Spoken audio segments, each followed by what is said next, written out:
شاهین افریدي یو ځل بیا افغان چپلاس اوپنر بیټسمین حضرت الله زادي ته چیلنج ورکړی. سلام او وخت مو په خیر. د ویډیو له شریکېدو وړاندې که مو زموږ چینل نه وي سبسکرایب کړی، زموږ چینل سبسکرایب او په خوا کې ورسره د ګونګري نشان ووهئ ترڅو زموږ د راتلونکو ویډیوګانو په باره کې خبر درکړل شي. موږ هره ورځ تاسو ته د کرکټ نوي او تازه مطالب خپروو، نو هیله ده چې زموږ چینل سبسکرایب کړئ. د پاکستان د کرکټ ملي لوبډلې تیز توپ اچوونکی شاهین افریدي یو ځل بیا افغان اوپنر بیټسمین حضرت الله زادي ته چیلنج ورکړی.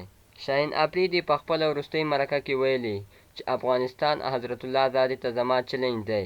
دا په داسې حال کې چیلنج ورکوي چې له نړیوال جام وړاندې افغانستان او پاکستان په خپل منځ کې یو وارم اپ یا تمریناتي سیالي کوله چې افغان ګریس ګیل یعنې حضرت الله زادي په شاهینشاه افریدي باندې 15 څلوریزې سر په سر ووهلې چې د پاکستاني شاهین افریدي غوسه یې راوپاروله او له هغه وروسته یې افغان ګریس ګیل حضرت الله زادي ته داسې چیلنج ورکړی. خو حضرت الله زادي لا تر اوسه د دې خبرې په وړاندې کوم مثبت یا منفي ځواب نه دی ویلی، او دا هم لا معلومه نه ده چې افغانستان ګریس ګیل حضرت الله زادي به د پاکستان په وړاندې وي او که نه.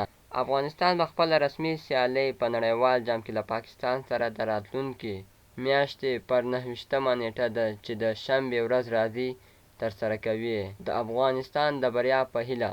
نړۍ مننه چې زموږ ویډیو مو تر اخره وکتله. په دې هیله چې د خوښې وړ مو ګرځېدلي وي. د لا ښکلو ویډیوګانو لپاره زموږ چینل سبسکرایب کړئ. والسلام.